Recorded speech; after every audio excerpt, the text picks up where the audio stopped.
দাসী হব, মায়ের ঝিয়ে তার দাসী হব, মায়ের ঝিয়ে তার দাসী হব। এই না মানব করেছি আমি, মায়ের ঝিয়ে তার দাসী হব। এই না মানত করেছি আমি, মায়ের ঝিয়ে তার দাসী হব। এই না মানব করেছি আমি, মায়ের ঝিয়ে তার দাসী হব। এই না মানত করেছি আমি, মায়ের ঝিয়ে তার দাসী হব।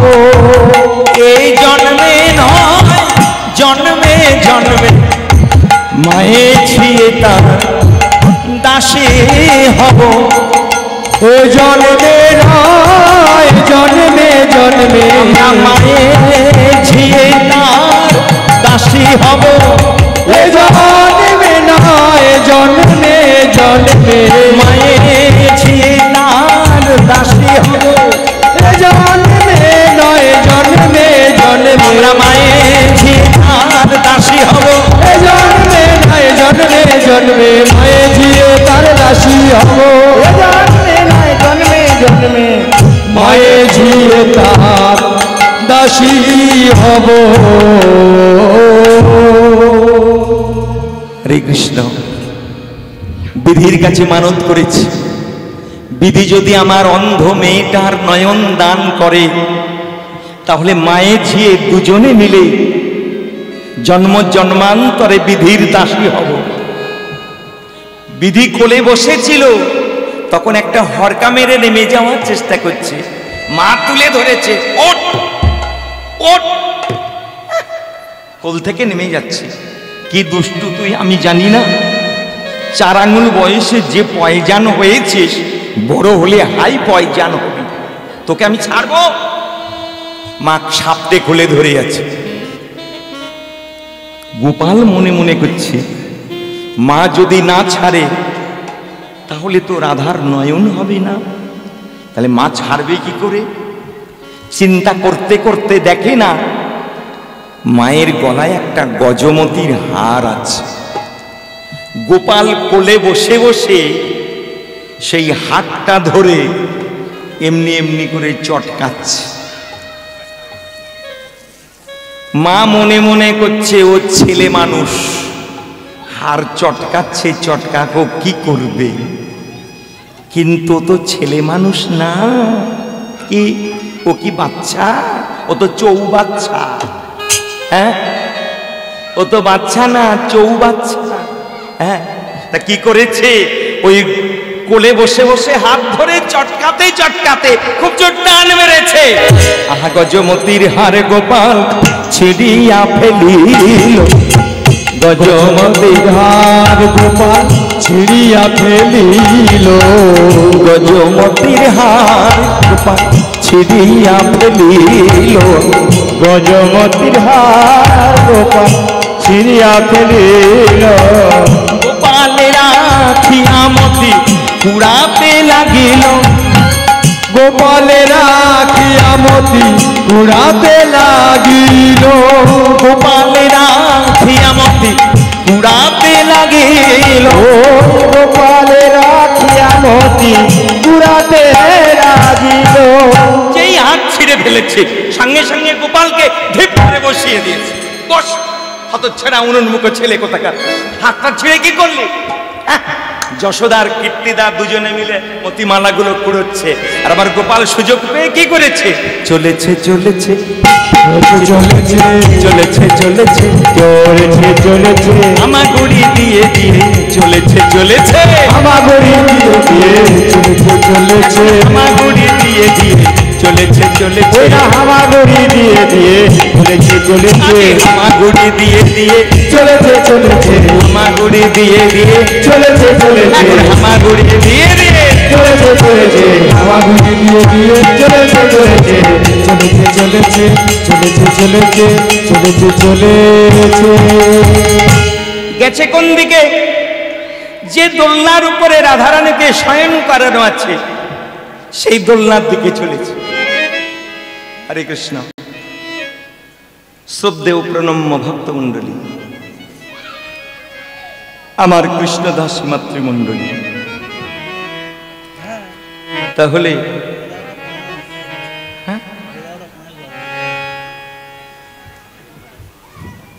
হরে কৃষ্ণ, হরে কৃষ্ণ। শ্রদ্ধেয় প্রণম্য ভক্তমণ্ডলী, আমার কৃষ্ণদাসী মাতৃমণ্ডলী, তাহলে আজ গোপালকে হামাগুড়ি দিয়ে দিয়ে যেতে যেতে চলে গেছে সেই দোলনার দিকে। সেই দোলনার দিকে গিয়ে আজকের দোলনার কাছে বসেছে। দোলনার কাছে বসে সবে মাত্র হাতটা উঁচু করেছে। হাতটা উঁচু করে দেখছে দোলনাতে হাত পাচ্ছে না। তাহলে রাধারানীর নয়ন হবে কি করে? রাধারানীকে না স্পর্শ করলে তো নয়ন হবে না। তাই আজ হাত উঁচু করেছে। কেন হাত উঁচু করেছে? না, হাত উঁচু করে দেখছে দোলনাটা কত দূরে, হাত পাচ্ছে না।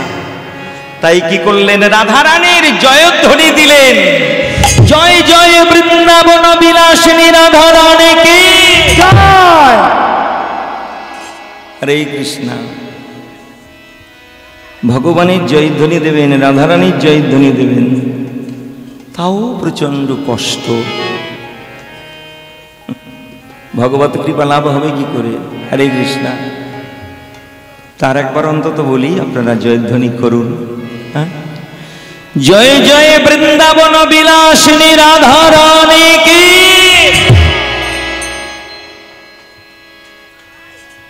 রাধারানীর জয়ধ্বনি দিয়েছেন দুটো হাত তুলে। এই দুটো হাত তুলে যখন জয়ধ্বনি দিয়েছেন তখন তো রাধারানীর কৃপা হয়েছে। এই জগতের গুরু হচ্ছেন ভগবান কৃষ্ণ, আর ভগবান কৃষ্ণের গুরু হচ্ছেন আমার রাধা ঠাকুরানী। সেই রাধারানীর নামে যখন জয়ধ্বনি দিয়েছেন হাত উঁচু করে, সঙ্গে সঙ্গে আমার রাধারানী কি করলেন?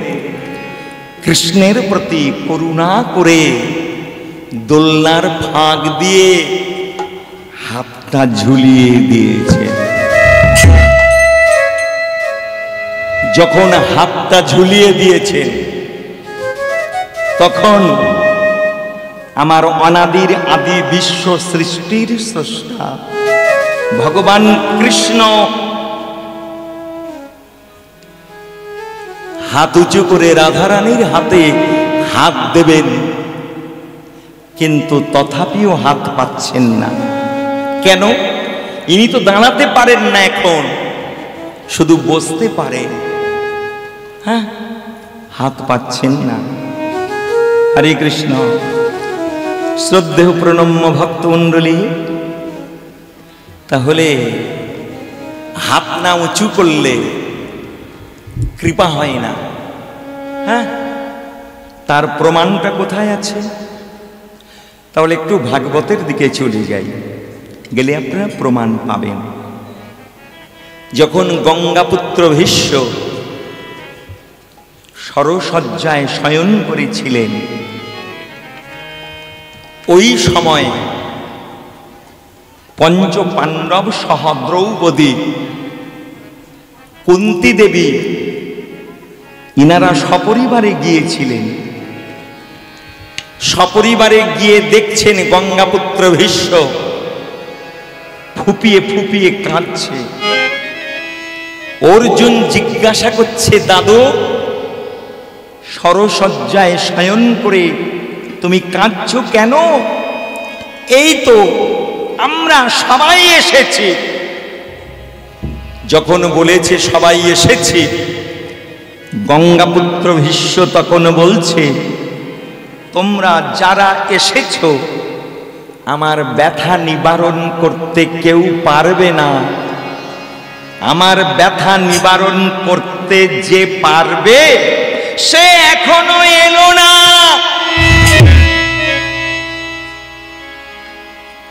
তাহলে ব্যথা নিবারণ করতে কে পারবে মায়েরা?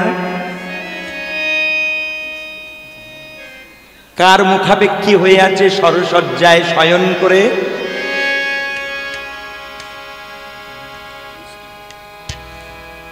গঙ্গাপুত্র ভীষ্ম যেমন যুদ্ধের শেষে ক্লান্ত পরিশ্রান্ত হয়ে সরসজ্জায় শয়ন করেছেন, আমরা প্রত্যেকে সংসার করে ক্লান্ত হয়ে পড়ে যখন ভীষ্মের মতো আমরা সংসারের সরসজ্জায় শয়ন করি, তখন আত্মীয় স্বজন বন্ধু বান্ধব প্রচুর আসে। ওরা কি করতে আসে? কি করতে আসে? কি দেখতে আসে? হ্যাঁ, এখন তো গিয়েছিল পঞ্চ পাণ্ডবেরা, বলেছিল আমরা এসেছি। গঙ্গাপুত্র ভীষ্ম কি বলেছে? তোমরা যারা এসেছো ব্যথা নিবারণ করতে কেউ পারবে না, ব্যথা নিবারণ করতে যে পারে সে এখনো এলো না। হ্যাঁ, তাহলে আত্মীয় স্বজন বন্ধু বান্ধব যত যায় ওরা ব্যথা নিবারণ করতে যায়। কি করতে যায়? বাড়িতে যত চাল টাল আছে খালি করতে যায়, পুকুরের মাছ টাকা পয়সা যা আছে, হ্যাঁ, এগুলো বেশ ভালো করে খায়। হ্যাঁ, আর কি করে? খাওয়া দাওয়া হয়ে গেলে লোকের কাছে গল্প করে, ওনাকে দেখতে গিয়েছিলাম মাইরি কি না খেতে দিয়েছে। আর যদি ভালো খেতে না দেয় মানে দেখতে গিয়েছিলাম, ছি মানুষ যায় নাকি। হ্যাঁ, মানে আমরা কত স্বার্থপর চিন্তা করি। আচ্ছা, যিনি সরসজ্জায় শয়ন করে আছেন, এখানে গঙ্গা পুত্র ভীষ্ম সরসজ্জায় শয়ন করে ভগবানের কথা চিন্তা করছে, আর আমরা সংসারে সরসজ্জায় যখন শয়ন করি তখন কার কথা চিন্তা করি? হ্যাঁ, মোটার মাকে ডেকে ডেকে বলছে, ও মোটার মা, মোটার মা। মোটার মা বলে, কি? সকলে এলো, বড় জামাই কই এলো না তো। বড় জামাই ধুনো দেবে এসে? কে বড় জামাই ধুনো দেবে? হ্যাঁ, একবার তো কই বললো না সকলে এলো, কই ভগবান তো আমাকে নিতে এলো না। এটা বললো কি? বললো না। কেন? সারা জীবন চিটিংবাজি করেছে, ওই সময় ভগবানের কথা কি আর মনে আসবে? হ্যাঁ, ওই সময় তো ভগবানের কথা মনে আসবে না। ওই জন্য মোটার মাকে বলছে বড় জামাই এলো না। হ্যাঁ, মোটার মা তখন দুঃখ করছে, হ্যাঁ গো এত তাড়াতাড়ি চলে যাবে। দুর্গা পুজোর সময় 772 টাকা দিয়ে কি সুন্দর শাড়ি কিনেছিল, আর পরা হবে না। বুড়ো বলে, তুমি এক কাজ করো, বড় মেয়েকে দাও। বুড়ি বলে, কারো দুগুনি কাঁথা সেলাই করে শোবো। সংসারের অবস্থাটা কি দেখেছেন তো? এই হলো সংসারের নিয়ম। হ্যাঁ, এর নাম সংসার, এর নাম সংসার। হ্যাঁ, হরে কৃষ্ণ। তাহলে আজকের গঙ্গাপুত্র ভীষ্মকে জিজ্ঞাসা করছে অর্জুন, দাদু তোমার পিতা তো তোমাকে ইচ্ছা মৃত্যু বরদান করেছিল, তুমি যখন ইচ্ছা তখন মরবে, তাহলে এখন সরসজ্জায় শুয়ে শুয়ে কষ্ট পাচ্ছ কেন? তখন গঙ্গাপুত্র ভীষ্ম বলেছিল, অর্জুন ব্যাংকে টাকা ফিক্সড করে রাখলে যেমন 12 বছর পরে ডবল হয়ে ফিরে আসে, তেমনি জ্ঞানত কারো প্রাণে ব্যথা দিলে সেই ব্যথা নিজেকে শেষ জীবনে ডবল ভাবে অনুভব করতে হয়। তখন জিজ্ঞাসা করছে অর্জুন, তুমি কি কাউকে ব্যথা দিয়েছ যার জন্য সেই ব্যথা তোমাকে ডবল ভাবে অনুভব করতে হবে বলে তুমি আর যন্ত্রণায় ভুগছ? তখন সঙ্গে সঙ্গে বলছে, যে তোমার সামনে দাঁড়িয়ে আছে যে দ্রৌপদী, ওই দ্রৌপদীর কথাটা একবার চিন্তা করে দেখো। কেন? ওই দ্রৌপদীর মনে আমি ব্যথা দিয়েছি। কবে? যেদিন তোমরা দুষ্ট দুর্যোধনের সঙ্গে পাশা খেলেছিলে দ্রৌপদীকে পণ রেখে, সেদিন তোমরা পাশা খেলতে গিয়ে হেরে গিয়েছিলে। হেরে যাওয়ার সঙ্গে সঙ্গে ওই দুঃশাসন দুর্যোধনের কথা মতো দ্রৌপদীর চুলের মুঠি ধরে সভায় টেনে এনেছিল। টেনে এনে আজকের সভ্য সমক্ষে দ্রৌপদীর বস্ত্র হরণ করছিল। দ্রৌপদী তখন কার মুখের দিকে তাকাচ্ছিল? সেখানে দ্রোণাচার্য ছিল, সেখানে কৃপাচার্য ছিল, সেখানে গঙ্গাপুত্র ভীষ্ম ছিল, সেখানে শকুনি মামা ছিল, সেখানে তো সবাই ছিল, কর্ণও ছিল। তাহলে কার মুখের দিকে তাকিয়েছিল? একমাত্র তাকিয়েছিল গঙ্গাপুত্র ভীষ্মের মুখের দিকে। কেন?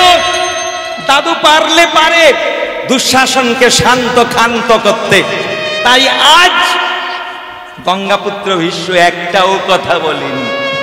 তাই দ্রৌপদী বলেছিল, দাদু তোমার মুখের দিকে তাকিয়ে যত ফোঁটা চোখের জল আমার পড়েছে ততগুলো তীর হয়ে তোমার অঙ্গে বিঁধে শেষ সময়ে তোমাকে কষ্ট পেতেই হবে। তাই তো আমি সেই দ্রৌপদীর যত ফোঁটা চোখের জল, সেই তীরগুলো আমার অঙ্গে বিঁধে আমি সরসজ্জায় কষ্ট পাচ্ছি। দ্রৌপদী তখন কি করেছিল? মুক্তি পাওয়ার জন্য একটা হাত নিজের লজ্জা নিবারণের জন্য রেখে দিয়ে একটা হাত তুলে গোবিন্দকে রেখেছিল। গোবিন্দ তখন কৃপা করেনি। কখন কৃপা করেছিল? যখন দুটো হাত তুলেছিল। আমার জীবন গোবিন্দ, যৌবন গোবিন্দ, জীবন গোবিন্দ, যৌবন গোবিন্দ, জীবন গোবিন্দ, যৌবন গোবিন্দ, জীবন গোবিন্দ, যৌবন গোবিন্দ, গোবিন্দ আমারি প্রাণ। জীবন গোবিন্দ, যৌবন গোবিন্দ, জীবন গোবিন্দ, যৌবন গোবিন্দ, গোবিন্দ আমার প্রাণ। গোবিন্দ চরণে সকলে সপেছি, গোবিন্দ চরণে সকলে সপেছি, গোবিন্দ রাখিবে মা। আর গোবিন্দ চরণে সকলে সপেছি, গোবিন্দ চরণে সকলে সপেছি, গোবিন্দ রাখিবে মা। আর গোবিন্দ চরণে সকলে সপেছি, গোবিন্দ চরণে সকলে সপেছি, গোবিন্দ রাখিবে মা। গোবিন্দ চরণে সকল সপেছি, গোবিন্দ চরণে সকল সপেছি, গোবিন্দ রাখিবে মা। গোবিন্দ আমার মান রাখিবে, গোবিন্দ আমার মান রাখিবে, গোবিন্দ আমার মান রাখিবে, গোবিন্দ আমার মান রাখিবে। এই ভীষণ দুর্দিনে গোবিন্দ আমার মান রাখিবে। এই ভীষণ দুর্দিনে গোবিন্দ আমার মান রাখিবে। গোবিন্দের চরণে সব সপেছি, গোবিন্দ আমার মান রাখিবে। গোবিন্দের চরণে সব সপেছি, গোবিন্দ আমার মান রাখিবে। গোবিন্দের চরণে সব সপেছি, গোবিন্দ আমার মান রাখিবে। গোবিন্দের চরণে সব সপেছি। একবার নিতাই গৌর প্রাণে হরিবোল চরণে গোবিন্দ আমার মান রাখিবে। গোবিন্দের চরণে সব সপেছি, গোবিন্দ আমার মান রাখিবে। গোবিন্দ চরণে সব সপেছি, গোবিন্দ আমার মান রাখিবে। হরে কৃষ্ণ। তাহলে দ্রৌপদী যখন একটা হাত বুকে চেপে ধরে একটা হাত তুলেছিল, গোবিন্দ তখন কৃপা করেনি। যখন দুটো হাত তুলেছিল তখন গোবিন্দ কৃপা করেছিল। হ্যাঁ, মহতি হরিবাসরে আমরা চেষ্টা করি যাতে আপনারা সব সময় হরিধ্বনি করেন, আর দুটো হাত তুলে অন্তত হরিধ্বনি করেন। কেন? আমরা সংসারের মধ্যে নানা যন্ত্রণায় থাকি, এমন সুন্দর সুযোগ আমরা কখনো পাই না। তাই এই সুযোগ পেয়ে আমরা অবহেলা করব না, শ্রদ্ধার সঙ্গে প্রত্যেকে হাত তুলেই বলবো একবার নিতাই গৌর প্রেমানন্দে হরি হরি হরি হরি হরি হরি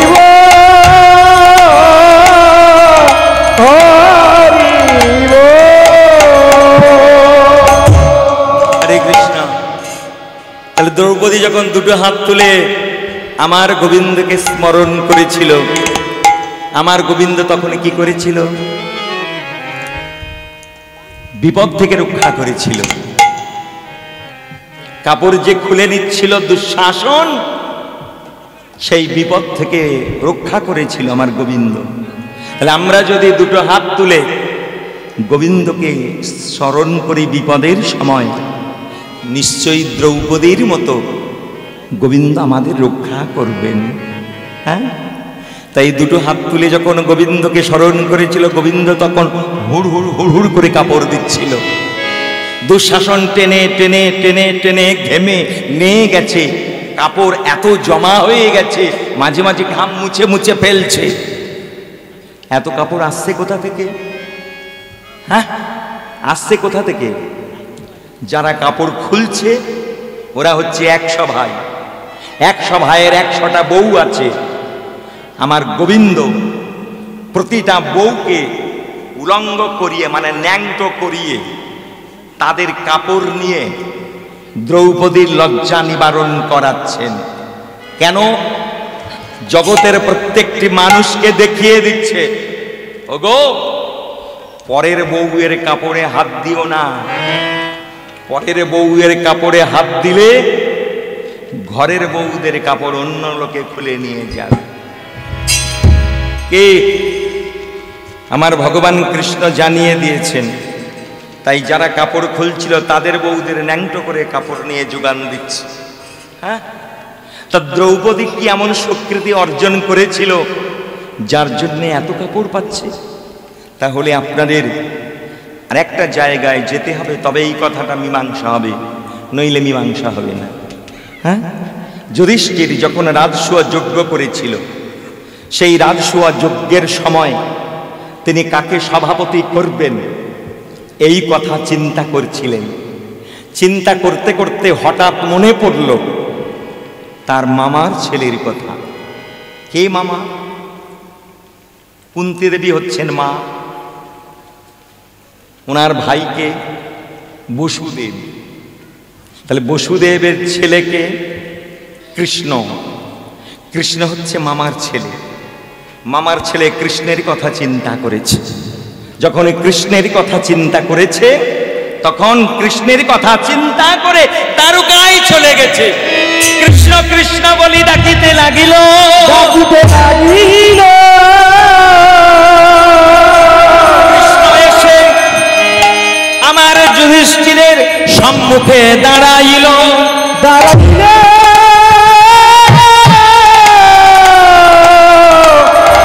দাঁড়াইল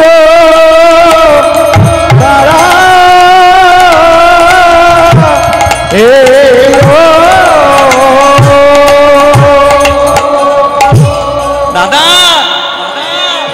তুমি এসেছো? এসো এসো এসো দাদা, এসো বসো।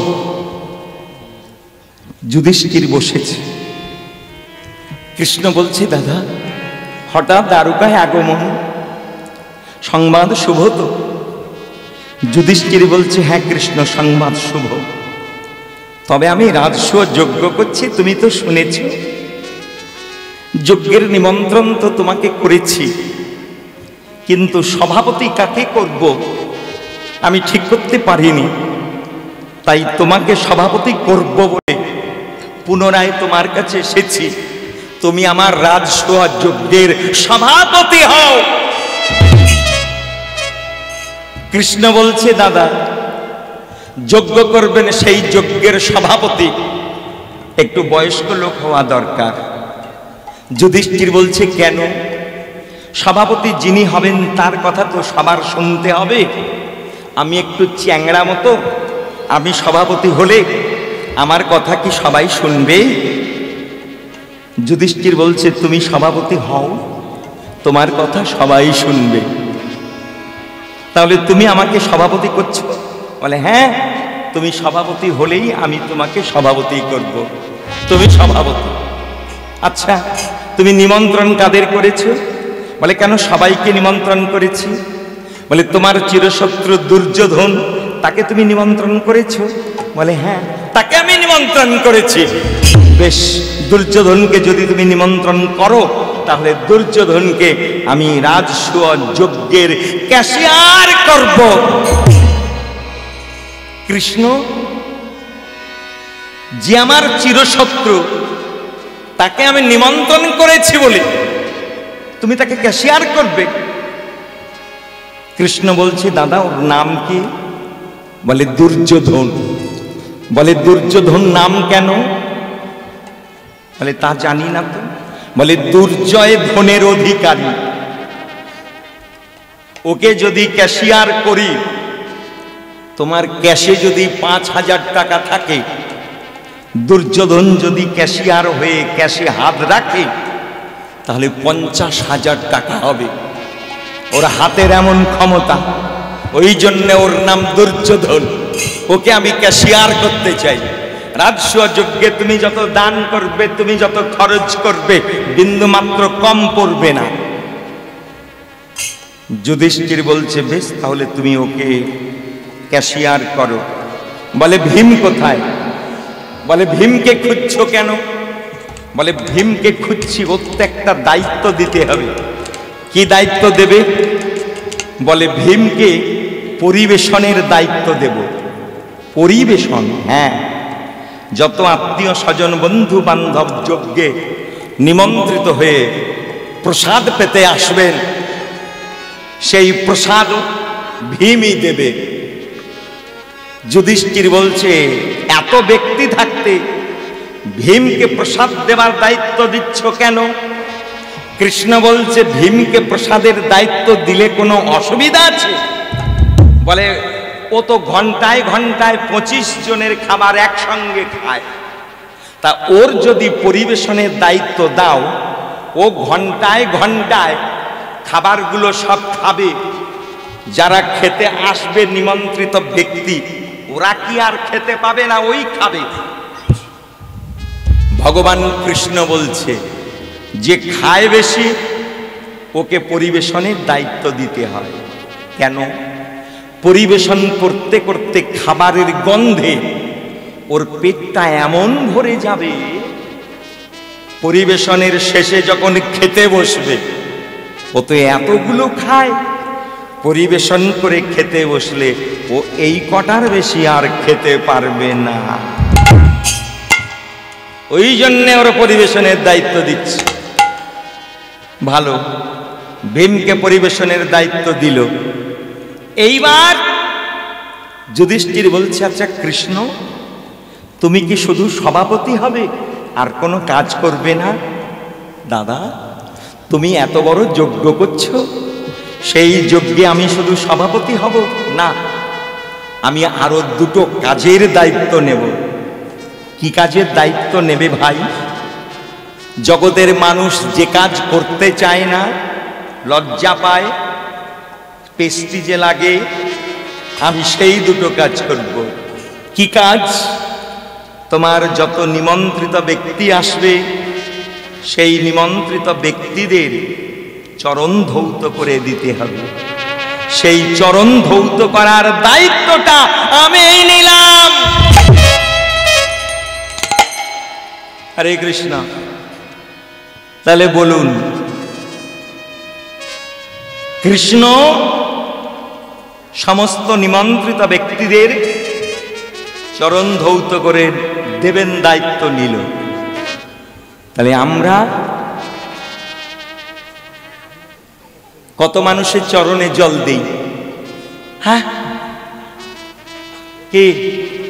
হরে কৃষ্ণ। তাহলে রাজসুয়া যজ্ঞের সভাপতি কৃষ্ণ, অথচ নিমন্ত্রিত ব্যক্তিদের চরণে জল দেবে। যেখানে হরিনাম যজ্ঞ হয় সেখানে হরিনাম যজ্ঞে একটা করে সভাপতি থাকে। তাহলে আজকের কৃষ্ণ সভাপতি হয়ে সমস্ত নিমন্ত্রিত ব্যক্তিদের চরণে জল দেবে। তাহলে হরিনাম যজ্ঞের যিনি সভাপতি নিমন্ত্রণ করেছেন হরিনাম শুনবার জন্য, সেই সভাপতি কজনের চরণে জল দেয়? হ্যাঁ, একটু ভাববেন আপনারা। হরি বল। শ্রদ্ধেয় প্রণম্য ভক্তমণ্ডলী, আর একটা দায়িত্ব কি নিয়েছিল? নিমন্ত্রিত ব্যক্তিরা যখন প্রসাদ পেয়ে উঠে যাবে তখন ওই প্রসাদের এঁটো পাতাকে ফেলবে। সেই পাতা ফেলার দায়িত্বটা কৃষ্ণ নিয়েছিল। বলেছিল, দাদা, ভক্তরা যত প্রসাদ পেয়ে উঠে যাবে এঁটো পাতা কাউকে ফেলতে হবে না। আমি ভক্তের ভগবান, আমি প্রত্যেকের এঁটো পাতা নিজের হাতে কুড়িয়ে ফেলে দেব। জয় যশোদানন্দন কৃষ্ণ গোপাল গোবিন্দ।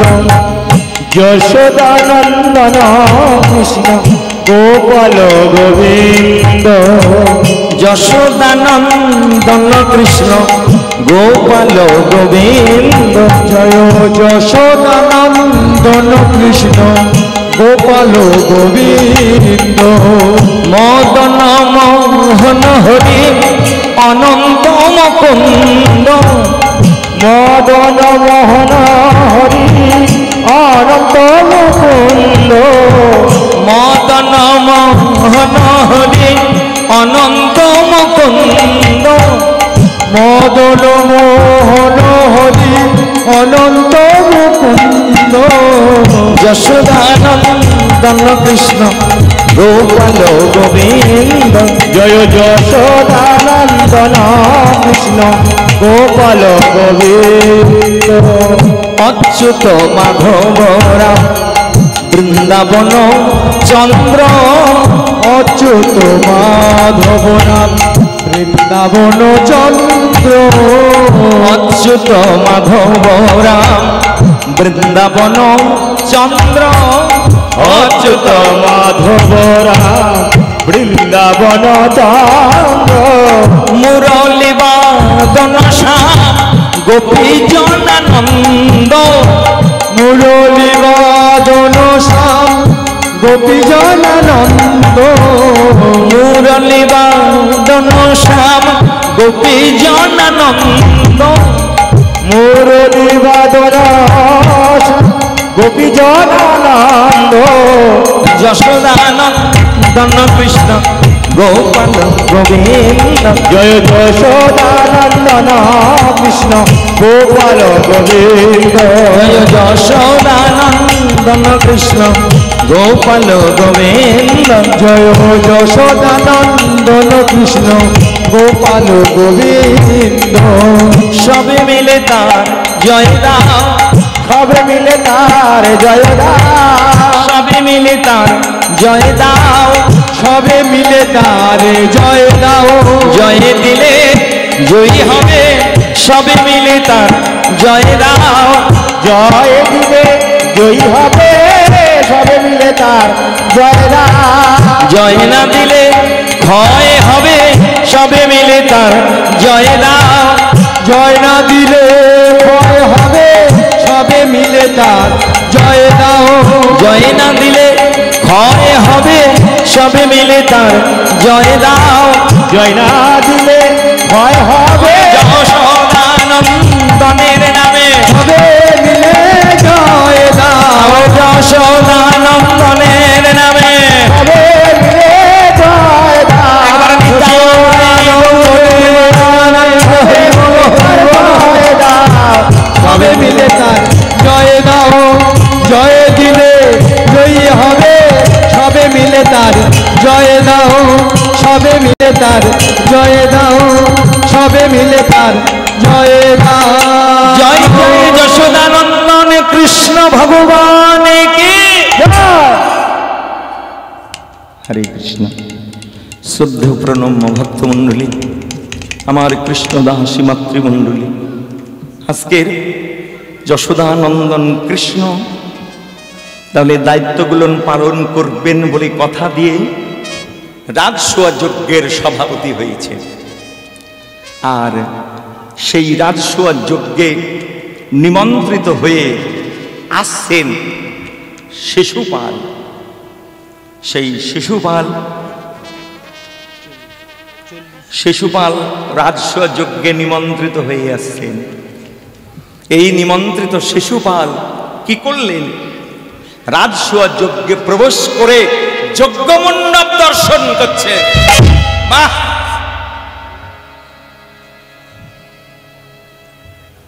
মণ্ডপটা সুন্দর করে সাজিয়েছে, চারিকোণে চারিটি কদলে বৃক্ষ রোপণ করেছে, আম্রপল্লব পুষ্প দিয়ে মঞ্চটাকে বেষ্টন করেছে।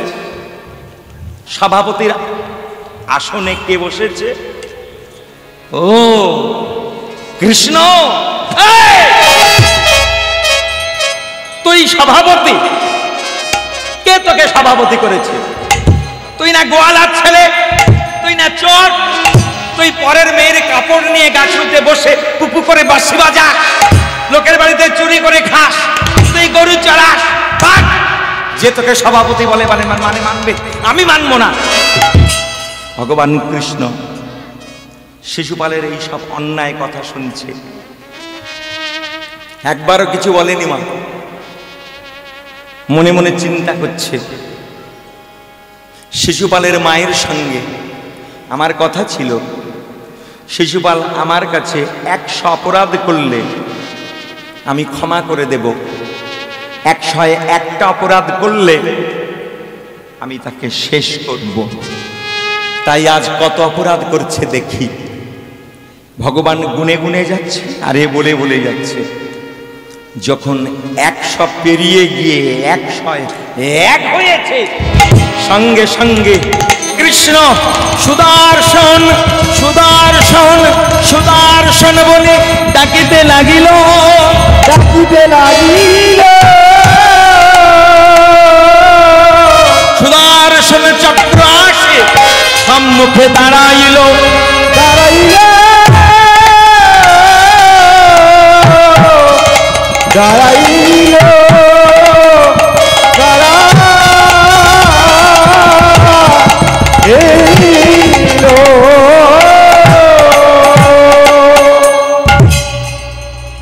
চক্র এসে সম্মুখে দাঁড়িয়েছে, বনবন করে ঘুরছে চক্র। কৃষ্ণ বলছে, চক্র শিশুপালের গলা লক্ষ্য করে চলে যাও, সর্বসমক্ষে মানে সবার সামনে এই রাজসোয়া যজ্ঞে শিশুপালের গলা কেটে দাও। চক্র যায় না, ঘুরছে। ভগবান কৃষ্ণ একটা হাত উঁচু করেছে, আঙুল তুলেছে, আঙুলের মাথায় চক্র এসে বনবন করে ঘুরেছে। ভগবান কৃষ্ণ বলছে, যাও। আঙুলের মাথা ছেড়ে চক্র বেরিয়ে যাচ্ছে। যাবার সময় চক্রের একটু কানা লেগে ভগবান কৃষ্ণের আঙুলের মাথাটা কেটে গেছে। কেটে গিয়ে টপ টপ টপ করে রক্ত পড়ছে। চক্র গিয়ে শিশুপালের গলা লক্ষ্য করে শিশুপালকে বধ করার জন্য চেষ্টা করছে। এদিকে দ্রৌপদী দৌড়ে দৌড়ে কৃষ্ণের কাছে আসছে। কৃষ্ণ কৃষ্ণ কৃষ্ণ কৃষ্ণ বলছে, কি হয়েছে পাঞ্চালী? তোমার আঙুলের মাথা কেটে গিয়ে রক্ত পড়ছে, তোমার খেয়াল হচ্ছে না? কৃষ্ণ বলছে, দ্রৌপদী, সবার লক্ষ্য শিশুপালের মাথার দিকে, আর তোমার লক্ষ্য আমার আঙুলের মাথার দিকে। দ্রৌপদী তখন তাড়াতাড়ি করে যে শাড়িটা পরেছিল সেই শাড়ির আঁচলটা ছিঁড়ে এতটুকুনি একটা কাপড় বের করে ভগবান কৃষ্ণের আঙুলের মাথাটা জড়িয়ে দিয়েছিল। ভগবান কৃষ্ণ সেদিন দ্রৌপদীকে বলেছিল, দ্রৌপদী, আমার দুর্দিনে তুমি আমাকে এতটুকু কাপড় দিয়ে সাহায্য করছো, এই কাপড়ের ঋণ আমি একদিন শোধ করে দেব। যেদিন তোমার কাপড়ের অভাব হবে, এইটুকুনি কাপড়ের বিনিময়ে আমি তোমাকে হাজার হাজার কাপড় দেব। তাই ভগবান তার কথা রাখার জন্য আজ দ্রৌপদীর লজ্জা নিবারণের লাগি হাজার হাজার কাপড় দান করছে। তাহলে ভগবানের ব্যাংকে জমা কি জিনিস? কি ভগবানের ব্যাংকে জমা কি জিনিস? আপনারা জানেন নিশ্চয়ই, আপনাদের এই শান্তিপুর গ্রামে নিশ্চয়ই কোনো গাছের ডালে মৌমাছি চাক তৈরি করে। কি মায়েরা করে তো? আচ্ছা, ওই মৌমাছি যে চাক তৈরি করে, ওই মৌমাছির চাকে আগুন লাগিয়ে মৌমাছিকে পুড়িয়ে দিয়ে মধু হরণকারী ব্যক্তিরা যখন চাক থেকে মধু নেয়, তখন কম হলেও তো 1-2 কেজি হয়, বেশি হলে 5-7 কেজি 10 কেজি হয়। কিন্তু ওই মৌমাছি মুখে করে কতটুকু করে মধু এনে চাকে জমা করেছে আমরা কি কেউ দেখতে পাই? তাহলে মৌমাছির কত কষ্ট হয়, দূর দূরান্ত উড়ে যেতে হয়, ফুলের সঙ্গে লড়াই করতে হয়, ফুলের বনে যদি কাঁটা থাকে কাঁটার সঙ্গে ক্ষতবিক্ষত হতে হয়, তাহলে লড়াই করে ক্ষতবিক্ষত হয়ে মধু এনে চাকে জমা করে ওই মৌমাছির খাওয়া হয়। মায়েরা বলছে হয় না, মৌমাছি এত কষ্ট করে চাক বাঁধলো, তার খাওয়া হয় না।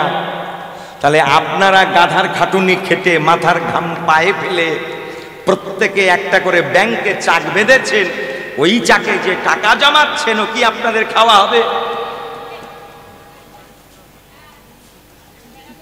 মৌমাছির যেমন মধু হরণকারী ব্যক্তিরা চাকে আগুন লাগিয়ে মৌমাছিকে পুড়িয়ে খাবারটা খেয়েছিল, আপনাদের ওই ব্যাংকের চাকে যখন টাকা জমায় হবে তখন বাড়ির লোকেরা আপনাদেরকে শ্মশানে নিয়ে গিয়ে পুড়িয়ে ওই ব্যাংকের টাকা বাড়ির লোকেরা খাবে, যে জমা করেছিল তার খাওয়া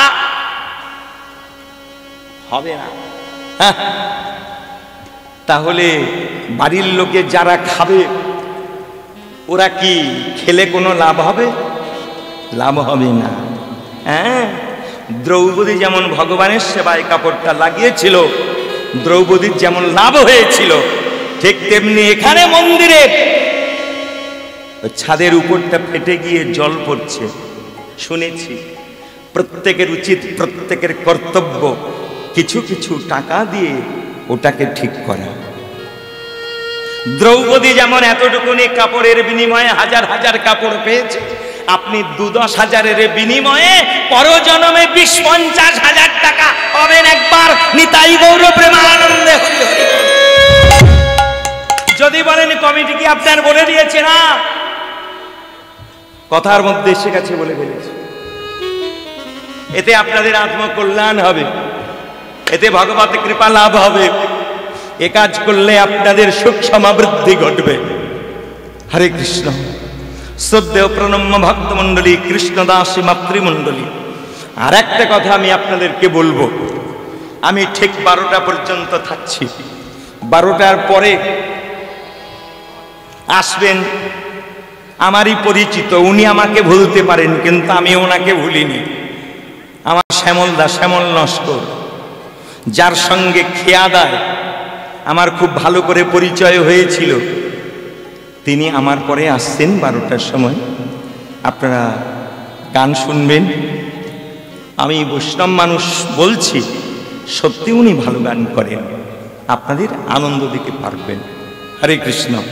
যাই হোক, তাহলে আর একটা কথা বলি। হরে কৃষ্ণ। শ্রদ্ধেয় প্রণম্য ভক্তমণ্ডলী, আর একটা কথা বলছি। আপনাদের দেশে বটবৃক্ষ আছে, মানে বট গাছ আছে। সেই বট গাছের ফল পেকে গাছের তলায় পড়ে, কিন্তু নিশ্চয়ই প্রচুর চারা হয়। ওরে বাবা, আমার ওই যে মা, ছোট মা, মাথা নেড়ে বলছে, না গো বাবা, গাছের তলায় ফল পড়লে কি হবে, একটাও চারা হয় না। সত্যি নাকি মা? ও গাছের তলায় ফল পেকে পড়ে কিন্তু একটাও চারা হয় না। চারা হয় কখন? যখন পাখি ফল খেয়ে পাকা ঘরের কার্নিশে পায়খানা করে, সেখানে একটা চারা হয়। যদি খেজুর গাছের ঘোটায় পায়খানা করে, সেখানে একটা চারা হয়। হ্যাঁ, তাহলে এত ফল গাছের তলায় পেকে পড়ল, চারা হলো না, খেয়ে বের করে দিল, তাতে চারা হলো। তাহলে হরি নাম এত তো মাইকে শোনেন, এত তো শাস্ত্রে লেখা আছে শোনেন। হ্যাঁ, বটগাছে যেমন ফল পড়ে চারা হয় না, তেমনি ওই সব হরি নামে কোনো কাজ হয় না। যখন পাখি খেয়ে বের করে দেয়, তাতে চারা হয়। যিনি গুরুদেবের কাছ থেকে গুরুচরণ আশ্রয় করে হরিনাম বের করে দেন, সেটাই প্রসাদ হিসেবে গ্রহণ করলে, তাহলে আপনাদের যে কৃষ্ণ নামের বীজ আছে, যে বীজের জন্য আপনারা এখানে বসে আছেন, সেই বীজ অঙ্কুরিত করতে পারবে। একবার নিতাই গৌর প্রেমানন্দে হরি বল। হরে কৃষ্ণ। ওই জন্য হরি কথা শুনো গিয়ে বৈষ্ণবের ওঠায়, বৈষ্ণবের ওঠায়, অবৈষ্ণবের মুখে হরি কথা শুনিতে নাই, শুনিতে নাই। শুনুন, যারা হরিনাম করছে, এরা কি ভগবানের আনুগত্য স্বীকার করে হরিনাম করে? কি হ্যাঁ কিনা বলুন। হরিনামের বাজার যারা চড়িয়েছেন, তারা কি ভগবানের আনুগত্য স্বীকার করে? হরিনাম করলো, সাজা গোজা করলো, ব্যাস ঘরে চলে গেল, খুলে ফেলে দিল, মাছ মাংস পেঁয়াজ রসুন ডিম কাংড়া চুল্লু চাল্লা খেলো, আবার হরিনাম করতে এলো। নামের প্রভাব বাড়বে কিন্তু কৃপার প্রভাব বাড়বে না, বাড়বে না। চলে গেলেও কথাটা মনে রাখবেন। এই কমিটি মাথার ঘাম পায়ে ফেলে রোদে তেতে পুড়ে একটা লোকের কাছে 20 বার গেছে, 50টা টাকা দেবে, বাড়িতে গেছে, গিয়ে বলছে, কে আছো? একটা বছর 12 মেয়ে বেরিয়ে বলছে, জেঠু বাবা বাড়িতে নেই। কোথায় গেছে রে মা? বলে, বাবা একটু বাড়িপুরে গেছে, বিকালবেলা আসবে। আপনি বিকালবেলা আসবেন, চাঁদা নিতে এসেছেন তো? বলে হ্যাঁ। ব্যাস সকালবেলা ফিরে এলো, বিকালবেলা গেল। বিকালবেলা গিয়ে এইবার যখন বিকালবেলা জিজ্ঞেস করছে, তোর বাবা কোথায় রে মা? বলে, বাবা তো চা খেতে বাইরের দিকে গেছে, এখন ফিরবে না, উনি রাত্রি 9টার দিকে ফেরেন, সকালে আসবেন। তা আবার সকালে গেল, সকালে গিয়ে দেখে না বাবা বাড়িতে নেই, কলকাতা চলে গেছে। হ্যাঁ, তাহলে একটা লোক 50 টাকা দেবে, কবার তার বাড়িতে যেতে হয়? হ্যাঁ, তাহলে এত কষ্ট করে টাকা এনে আমাদের হাতে তুলে দিচ্ছে, আমরা ভগবানের নাম করে সেই টাকা নিয়ে ছেলেকে ইংলিশ মিডিয়ামে পড়াবো, নতুন জায়গা কিনে ঘরবাড়ি করব, সুন্দর করে গাড়ি করব, সোনার পাদানিতে বসে পায়খানা করব, হ্যাঁ, কি বউয়ের শাড়ি চুড়ি গহনা করব। এনারা যে এত কষ্ট করে আমার টাকা দিলেন, কাজে লাগবে? এনাদের কোনো কাজ হবে? হবে না। যদি কেউ ভগবানের সেবায় ওই টাকাটা নিয়ে গিয়ে লাগায়, তাহলে কাজ হবে। আমি বৈষ্ণব মানুষ, ভিখিরি মানুষ, মঠের মানুষ, হ্যাঁ, আমি এসেছি আপনাদের কাছে, আমার ছেলেপুলেগুলো আছে, এদেরকে দিয়ে যতটুকু থাকবে ভগবানের সেবায় লাগাবো। হ্যাঁ, হরে কৃষ্ণ। শ্রদ্ধেয় প্রণম্য ভক্তমণ্ডলী, কৃষ্ণদাসী মাতৃমণ্ডলী। তাহলে ভগবত কৃপাটা কি? ভগবত কৃপা কেমন বস্তু আপনারা ভালো করে জানুন। আপনাদের কাছে আমি এসেছি প্রথম আপনাদের হাতে ধরে পায়ে ধরে অনুরোধ করে বলবো, প্রত্যেকে বাড়িতে প্রতিদিন সকাল সন্ধ্যায় হাতে তালি দিয়ে দিয়ে একটু হরিনাম করবেন। প্রতিদিন স্নান করে তুলসী বৃক্ষে জল দান করবেন, তুলসীকে প্রণাম করবেন, তুলসীর মালা গলায় পরবেন, আর একাদশীর ব্রত করবেন।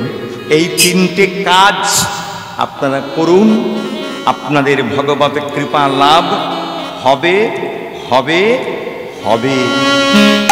মনে মনে করবেন আপনি তো গুরুচরণ আশ্রয় করেছেন, আমরা তো গুরুচরণ আশ্রয় করিনি, তাতে অসুবিধা নাই।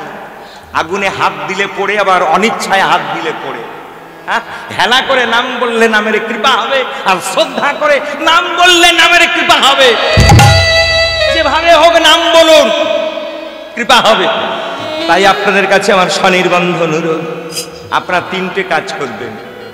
বাড়িতে 10-5 মিলে হাতে তালি দিয়ে দিয়ে বলবেন, হরে কৃষ্ণ হরে কৃষ্ণ কৃষ্ণ কৃষ্ণ হরে হরে, হরে রাম হরে রাম রাম রাম হরে হরে, হরে কৃষ্ণ। এখন বলুন, সবাই বলুন, প্রত্যেকে বলুন, ভালো হয়ে সোজা হয়ে বসে হাতে তালি দিয়ে দিয়ে বলুন, হরে রাম হরে রাম রাম রাম হরে হরে।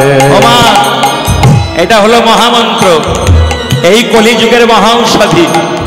আর কোনো মন্ত্র কাজ করবে না, এই কলিযুগে এই মন্ত্রে কাজ হবে। হরে কৃষ্ণ হরে কৃষ্ণ কৃষ্ণ কৃষ্ণ হরে হরে, হরে রাম হরে রাম রাম রাম হরে হরে, হরে কৃষ্ণ হরে কৃষ্ণ কৃষ্ণ কৃষ্ণ হরে হরে, হরে রাম হরে রাম রাম রাম হরে হরে, হরে কৃষ্ণ হরে কৃষ্ণ। সবাই মিলে একবার জয়ধ্বনি হলুধ্বনি, নিতাই গৌর প্রেমানন্দ, হরি হরি বল, রাম রাম হরে হরে, হরে কৃষ্ণ। তাহলে হরে শব্দে কে? যিনি মন্দিরে দাঁড়িয়ে আছেন আমার ভগবান শ্রীকৃষ্ণের বাম দিকে, কে গো মায়েরা? রাধা। হরে শব্দে রাধা, আর কৃষ্ণ শব্দে ভগবান। তাহলে যতবার আপনারা হরে কৃষ্ণ বলবেন, ততবার রাধা কৃষ্ণের নাম উচ্চারণ হবে। আপনারা বলুন, হরে কৃষ্ণ হরে কৃষ্ণ কৃষ্ণ কৃষ্ণ হরে হরে, কৃষ্ণ কৃষ্ণ হরে হরে, হরে রাম রাম রাম হরে হরে, হরে হরে, হরে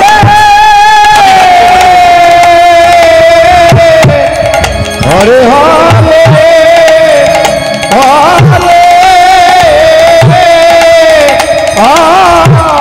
হরে,